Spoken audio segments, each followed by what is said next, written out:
start record. So, in this episode, we're gonna break down the basis of what scam baiting is. Um, catching scammers, and we'll chat about what scam baiting is all about. Why do people do it? Some cool tactics to mess with the fraudsters, and we'll also give you a quick intro of each of us. So, I'm Iconic, and this is, Amanda J. and And we're gonna be the primary people who talk. that's So, right. take it away, Amanda. All right. Well, thank you. Well, actually, do you even know what a scambaiter is? Um, to be fair with you, not that well. I normally kind of have a grasp on what it is, but I'm not really sure how to go about talking about it. Well, the good thing is, we can always mention about, hey, have you heard this person, right? But Hmm. exactly a definition of it, this is how I would phrase it, is that a scambaiter is actually someone who actively engages with scammers. They collect data and report to the right authorities. So a scambaiter, we also like to call them investigators, as you know. And during their time with that scam, they'll actually kind of receive some information about the scam, such as the, software that they may be using, those kind of things, or even get addresses. But you always want to make sure that before you even start scam baiting, the good thing is the scam baiter will always make sure they have nothing personal to ID them. So that way, if they get connected, those kind of things, right? And what's kind of nice is that scam baiter, when they're talking, they'll actually portray themselves as a victim. And then the scammer will think, hey, this is great. I'm talking to a potential victim. And they can actually use their own script and think that they're going to get money from this particular scam baiter, right? So the good thing So, is, mm-hmm, so go I have a ahead. question.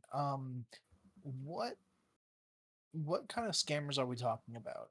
Because we're talking about some pretty detailed things, but like, let's say I'm someone who's new to this. Right. What is a scammer? Who are we talking about? We're And talking why about do we need scam baiters? very good questions. Great questions, definitely. A scam baiter, well, actually, they're first off, the scammers are someone who's supposedly portraying themselves as Microsoft, as any antivirus. They're noting themselves as the IRS, saying that you're going to go to the goat house, things like that. Mhm. And, they'll also portray themselves as, it's just, Because like, it's a really scary thing because, a lot of them will think that they're actually like computer wizards and that we're stupid, right? yeah, And so again, it could be someone from supposedly a financial field or even the worst off, like student loans or a really. romance scammer. Yes. I mean, it's really scary to think that you're talking to someone from Microsoft or you're talking to someone from the IRS or you're talking to someone who really, really, really wants to date you. And the romance scammers are actually one of the scariest ones of all because they're portraying themselves as someone that they're really not. And they take advantage of you. That's what catfishing is, right? Right. And so the good thing is with a scam baiter, it's kind of like you're fishing for that scam. You're fishing to get that scammer to give you all the information, such as their phone number, who are they portraying, any websites that they're portraying themselves, and or anytime they connect you to the computer software program, such as AnyDesk or any other software, and then they go into your computer thinking that they're going to supposedly fix something, they'll steal stuff from you. They'll steal your email, they'll steal all your socials, and such as Facebook, Twitter, TikTok, etc., emails, and go into your bank because a So lot of their people. whole deal is to try and get as much valuable information they can from you and Yes. then use it against you or use it to exploit what you currently have. Right. Which is scary. Gotcha. I mean, who would want to have your information? That's why it's always important for you to never give your true identity. You never want to Right. give out your social security number, your real address, your real name, and those kind of things. That's why it's Right. kind of Right. important for a scam baiter to actually portray themselves as another character. So it's kind of like role play because I played a Yes. couple of games involve role play where you play as a different person altogether, but you're having a great time playing, kind of like D&D.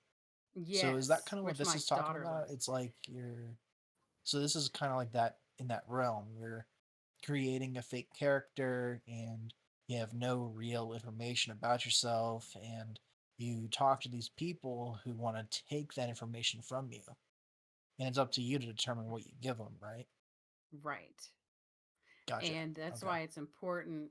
So that way, if you get a call and on your cell phone, never hurts to say, "Hey, can I call you back? I'm a little busy." Because a lot of times they'll say, "Oh, well, I'll call you back in 5-10 minutes or something," and you can say, "No, I'm super busy. Can I get your number or Mm, a website, something to start with?" That way, you actually have a number to call back, and then you can go in and start using the tools that scam winners use to provide yourself security, right? right. Because that's kind of the step I take when someone personally calls me on my cell phone, which is so annoying. They'll be like, "Oh, this is the car warranty." Okay, then I'll play with them for a minute and say, "Oh, you know what? Someone's at my door. Can I call you back?" And luckily Right. enough, they Right. have a number that you can call back. So yeah, it's you're right. I mean, scam baiter is basically playing a character, like you said in D&D. So if you know how to play characters, role playing is just the type person and type of role that you can certainly do as a scam baiter. Anyone can be a scam baiter. It's just doing it to ensure safety and well being on your end. And that way, you're not exposing yourself to any harm or threat by a scammer. But what if you're not that computer literate? What would be some things that someone who doesn't really know how to do these scam baiting tactics, what's a great way to not only get a little bit of information from them, but in a way do something that creates this sense of you're wasting that person's time? Are there things that I can do without having to go down this information gathering route? Can I just like Oh, ignore them, or yes, you how, don't how have to can I take their determine call. what's a scam or not? Well, anytime you hear that boop, you kind of have a feeling, okay, that's someone calling me from not a real phone, right? A lot Oh, of you're them will talking use, like when like there's that little you are talking like you pick up the that boop. yes, a lot of them will, you'll hear that Oh, boop, and that's kind of a dialer connecting you with them, right? nice. Okay. And so that's one kind of detector. But then don't forget, there's also other scams that are coming through Facebook, TikTok. So there are times where maybe if you're not computer savvy, but you're social media savvy, that's also another part of being a scam baiter too. It's just making sure that, one, try to gather as much information as you can. It never Right. hurts to at least get a telephone number, get their fake name, because a lot of times the scammer will never ever give you their real name. They may say Mary, Susie, Daisy, Daisy, or Romeo or So they're something like trying that. to pretend to be American. Right. And they'll try to always Gotcha. use English accents. But you know how you always kind of hear that little extra, A little twang. a little twang, or you can tell is definitely not American. And not to say Right. that there's not other non American workers in different customer service realms, but you just Hmm. kind of get that sense in your gut like this just doesn't seem right. So if you Right. think it Right. doesn't seem right, you can one go ahead and troll them back and waste their time, And that way, if you're not consumer, computer savvy, then that way you can say, okay, I'm just going to waste their time, which a lot of us do anyway because we want to prevent other people from getting calls from scammers too. So you're still So being what? a part. No, no, continue, continue. No, go ahead. You go ahead. You had the next question. Well, yeah, the next question was, well, let's say I get their phone number, maybe like an email or a website. Do we have resources that we can turn to report them, or do we have to go through certain routes that are like going to the police? Because I don't think the police handle scamming, do they? They do, but you definitely want to have as much information as possible. So, really, the best realm is don't hesitate to go to scammer.info on the web. And, Okay. you can report a telephone number, report the name that you talk to, and also advise kind of saying, well, this person was portraying themselves as what type of scam, right? So it could be Hmm. student loan, or it could be, or even if you get an email that seems kind of fishy, Right. especially a Yeah. pop up and saying your Norton antivirus is, now up for renewal. We charge your debit card $249. If you get something like that and you want to report it, don't hesitate to put it to scammer.info. The good thing is there at scammer.info, the staff there make sure that they call and they verify what's going on. And the cool thing about that is that it's passed on to other people. So that way, then they can get as much information and keep reporting the same number until that number is down. So that's something that you can do. If not, there are definitely different victim advocates. And another thing is too, if you feel like you want to join Discord or already on Discord, then you can even join the Discord servers that will help you in any way, shape, or form. Plus, we got Gotcha. YouTube, we got Twitch. There's so many different parts of way of getting yourself introduced into the community. But it does never hurt to at least let someone know in your family, this has happened to me. And that way, then if they've heard of other scam baiters, they can reach out to them too. But definitely don't hesitate to go to scammer.info and take a look. So I take it this experience can be very scary. It can be. It can be. And that's why you never want to do this alone if you're going to do scam baiting, or if you're, say, if you become a victim. Mm, It's scary. And yeah. and just know that you're not alone. I've even been scammed by a student loan myself. And they portray themselves. They even provided papers thinking, okay, I'm signing a true legitimate contract, right? Well, Mhm. that wasn't the case. I later called the Department of Education and found out for myself. No, I've been wasting my money. And it's sad. Even though it may be not a lot. I mean, it was under $1,000. But still, that $1,000 could have gone towards something else other than this company, right? Right, So if right. you ever are in a situation to where you sign something, or you give someone your debit card, or you give somebody your banking information and you're not sure, go ahead and report them. Call your bank and they can certainly do something about it. Also, there's different websites you can come to, or, even you can say to Iconic, you can email him or you can email us at scambaitbeyond@gmail.com. And, or, you can even email me at amandaj@teamsds.net. And that way, if you have any questions, I can ensure that we're going to provide you the right information. And if I don't know, I'm going to certainly ask and make sure that you get the right and correct information. So there's just some things that you can kind of do. But, have you ever kind of done any calls, or, um, I mean, So I ever noticed that, received, calls like this, or received an email that seemed kind of, weird to you? well, I have had some in the past.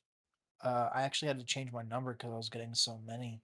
Um, Oh, wow. and there was this one instance where this person wanted me to give them a Western Union transfer, which was a whole other scam altogether. And Yes. it was actually quite intense because the following days I just kept getting calls and calls. It was ridiculous. I was getting them day in, day out, odd hours too. I'd get them in the middle of the night, and it was always somebody just trying to grab my cash.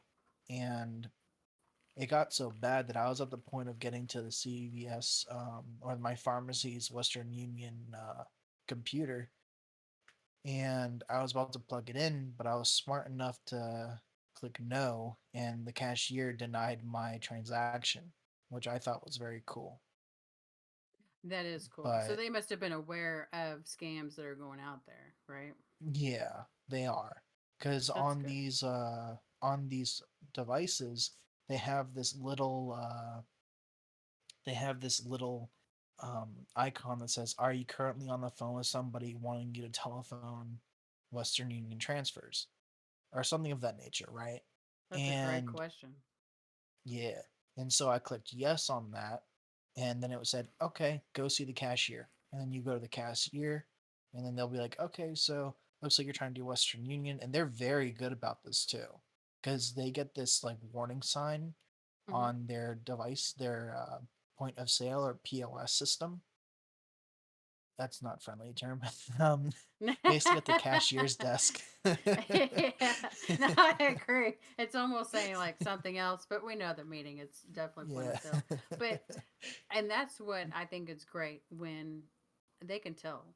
And that's the Yeah. scary part is that scammers do always ask for money, such in gift cards. They love the Google, and then True. those kind of things. So while you're doing this Western Union and the person stopped you, was the scammer still on the phone with you at that time? Yep. I was still on the phone with that person while I was at CVS. Um, it's really intense. Really intense. And it's scary because you're thinking that they're going to help you, but instead, Well, yeah, I thought that I was going to get some help in what's it called? I don't even remember what the scam is. It's like 4 years ago, a long time ago, and I cannot recall the basis of the scam, but I do recall being like scared because this person had mhm. my real name. They had one of my passwords to my accounts. I thought I was dealing with somebody who was extremely powerful, but in reality, it was just some dude who had a database instance of, oh, it's this person with this password with this address and this phone number, which is why it's always very important to change your password monthly. If you are extremely good at this, you'll do it weekly, but for anyone who's just doing common use, every month change your password.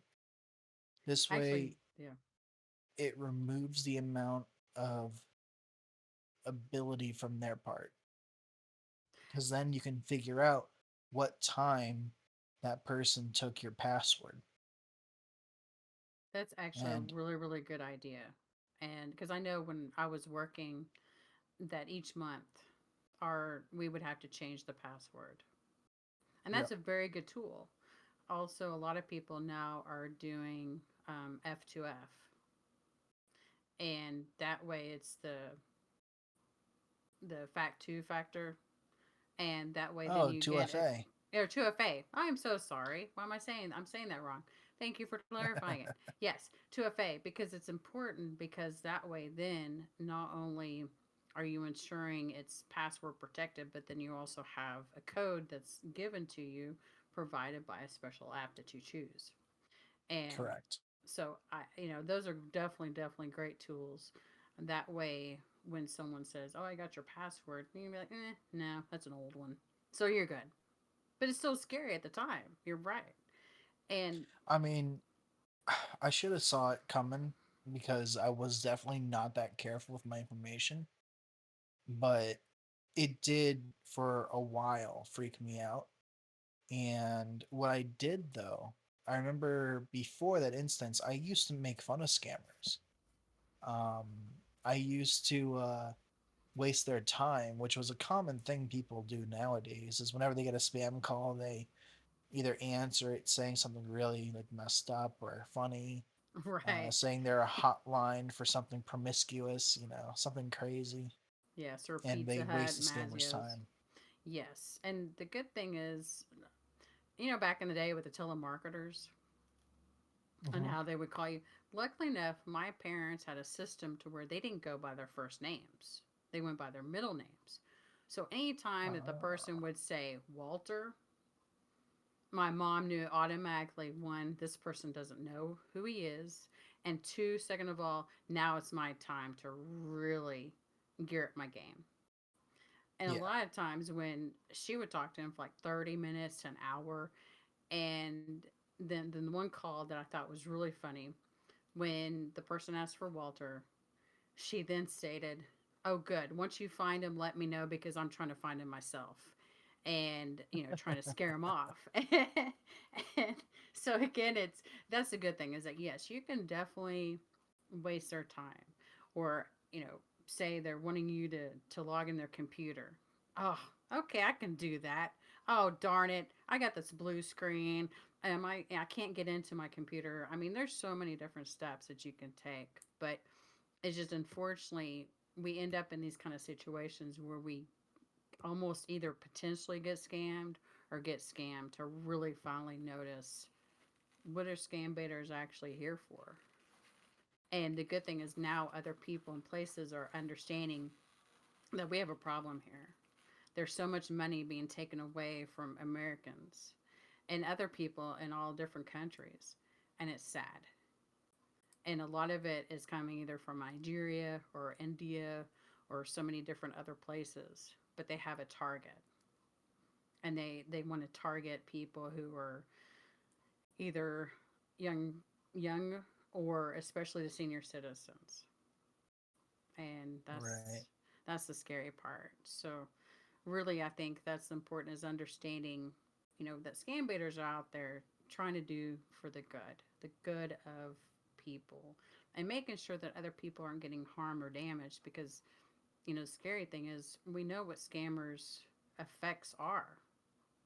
I mean, Hmm. after you had this situation, did it did it scare you to where you didn't answer your phone for a while, or scare I, you thinking like, I are you could talking have? about me? Yes, yes.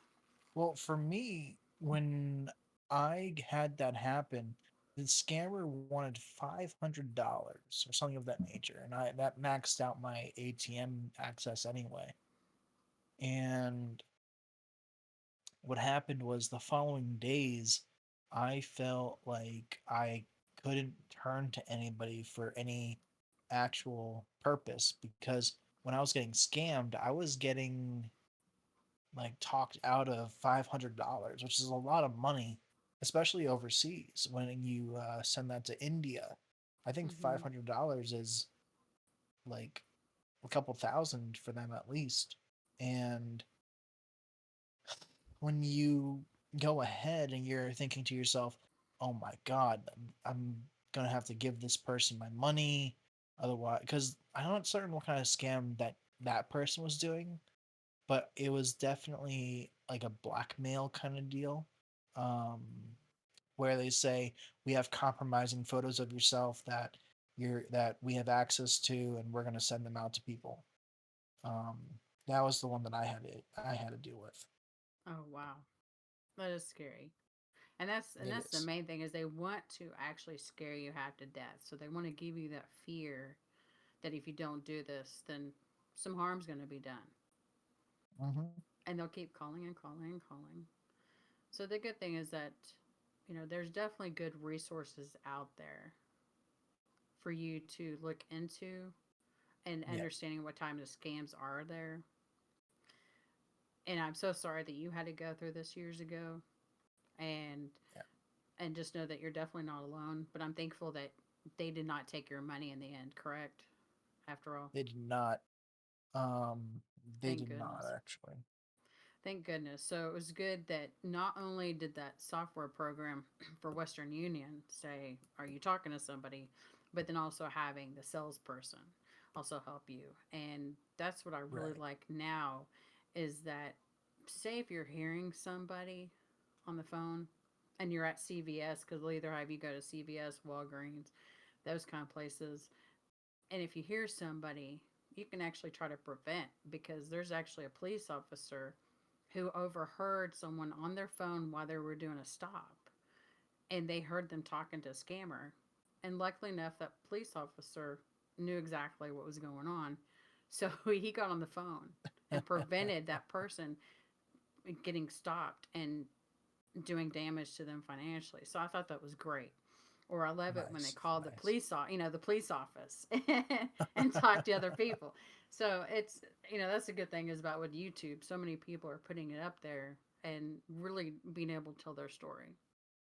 I actually And saw this one video. Now that you brought that up, there's this mm-hmm, one video where a scammer called a police station yes, because the guy went ahead and put false information on his profile, and the scammer called the police station, and they got arrested, I believe. I'm not sure how, but that's what happened.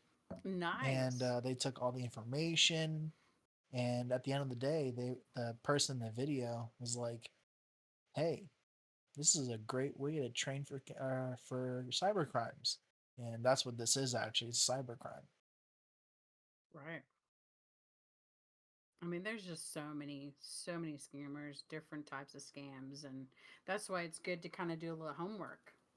And that way, if those people didn't hear over a conversation, or now the good thing is like, places and stores have a sign saying, gift cards are being used as scams. And especially they'll tell you, oh, well, be on the phone with me and tell them that you're getting this for your grandkids, which they know is not true in some situations.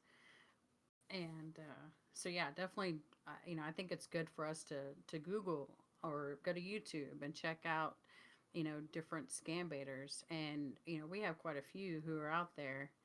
And and then on Scambait Beyond YouTube, we're going to provide a list of favorites. That way, if you want to list or see some of the lists that we suggest, but that doesn't mean that you can't go find someone else that might be more interesting to you. But yeah, and I think that's another important thing is definitely do a little bit of homework, because that way a word of mouth comes a long way, right? Especially if Of you've been in course. kind of situation, or you're going to your grandmother's place. Say she lives in a nursing home. Never hurts to have that conversation with them, because luckily enough now nursing homes are actually having people talk about scams. And one person told me that their family, they have people talk to them twice a month, which I think is a great idea. It's Of just not a lot course. of people are getting out there. So that's why we wanted to kind of give a voice. And that's why I appreciate you, Iconic, for being here with me and doing this together. So that way we can kind of do our part to help other people and say, yes, it never hurts to educate yourself, never hurts to learn a few things, but also don't hesitate to ask questions. And I think that's what Yeah. some people are forgetting to ask, or if they don't feel good about something. And so that's why it's kind of interesting to see what's on YouTube and see what's on Twitch, and and of course, there's also people who bait on Twitter. Did you know about that? No, actually, I didn't know about the Twitter one. What happened Yeah. there? Well, I didn't know about this until last year, actually. And a friend of mine introduced me to a Twitter baiter, because now there's scams actually where they're trying to get sugar mommies or sugar babies. Well, sugar mamas and Oh, sugar that happened daddies. to me. Oh, you may have to I share this had one. the Yes. opportunity to be a sugar baby from a Snapchat scam. Oh, Yeah. okay. And what happened I there? didn't follow through with any of it though, which is the best part. But the thing is that I know that's out there. There was on Snapchat, there are three main scams. The first one is basic relationship scamming, which is the romance Mm, scams we talked about earlier. right. Then there's the Cash App scam, where they say they sent you $3,000 or $4,000, and they want you to go ahead and send them $20 to start the transaction. Right. So It's a there's that. supposedly fee. Yes, and that's what Twitter Mm-hmm. betting exactly is the same way. They Yeah, they ask for the fee. So you're right. yeah. And I believe the last one is Sugar Baby or Sugar Mama scam, which falls into the same realm as the Cash App scam. Yes. And that way if you ever fall into that, then it I would never give them money. But if you get their Cash App, the good thing is you can report it. And that's the Yes. important thing is report, report, report. And it helps if you have the proof.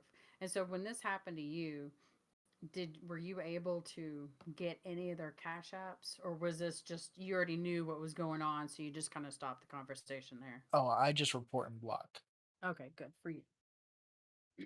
Yeah, I mean, I could go on like a spree and probably grab a lot of Cash App scammers because I only quick add people on Snapchat. Hmm. So all I have to do is just type in, like, hey, anybody want to Cash App me some cash or whatever. I can probably pick up maybe like 5 or 10 scammers right then and there. You probably can. And the same thing with Twitter baiting. All you got to do is post something, be like, man, I'm really low on funds, Oh, and I'm a yeah. college student, and something's coming up. And so if you have not had a chance to hear of a person named Hatch or hear of a person of like KDA Scambaits.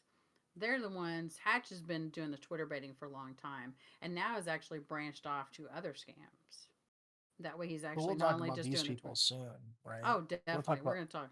yeah. But the good thing is that he's even branched out, not just from Twitter, but now calling people.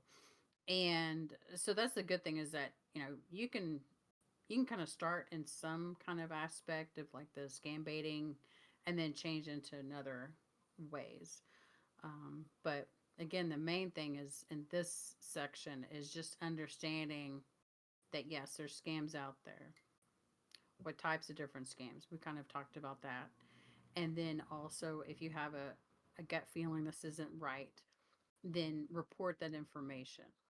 And that way, again, like we've said, we've got some emails and but we definitely want to kind of understand a little bit like about the objectives of scam baiting. And here the scam baiters are pretty much want to ensure like no further people are being harmed mentally and especially financially by the scammers. Objective 2 is basically to obtain information such as software connections, IDs, address, victim Yeah. information, and what's also known as a mule address. There's just And so much information we can go over on this. It yes, it's ridiculous. it is. There's so many different scams. There's a lot that you have to go through.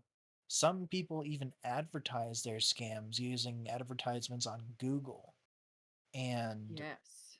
you have to be very wary on those because that's even worse. And I think that's important to kind of being able to identify.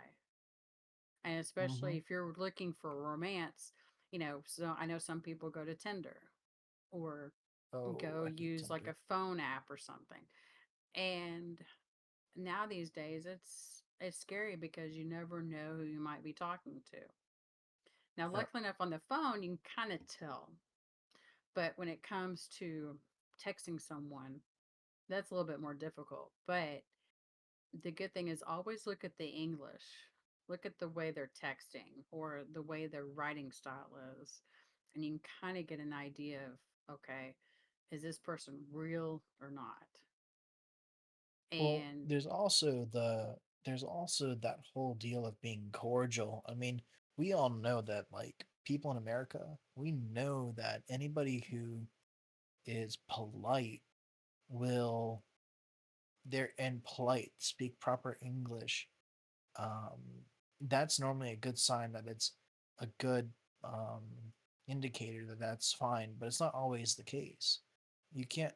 just rely on good English to be your passing, like, passing as not a scammer. There's still a Hmm. lot that you'd have to do. Um, Definitely. Verify the phone number. If you can type in the phone number on Google, you can find if that is tied to an LLC or something called a VOIP. And if it's a VOIP, do not give them any information. If it comes up as a company website or company number, you're free to give them the information, but ask for things in writing.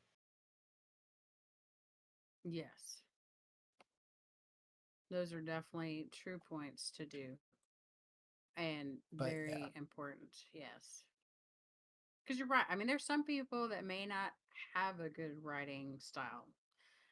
I don't always maybe type the best way. So I have my daughter who's a really good editor. Hmm. And I'll have her check something out just to make sure it makes sense. But I think overall is just understanding, how to prevent yourself and how to prevent other people from getting harmed.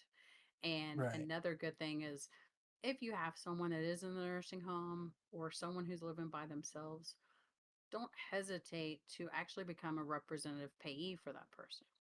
That way you can oversee their banking and you can see if there's any additional charges that don't look right. And that's a good way to start too.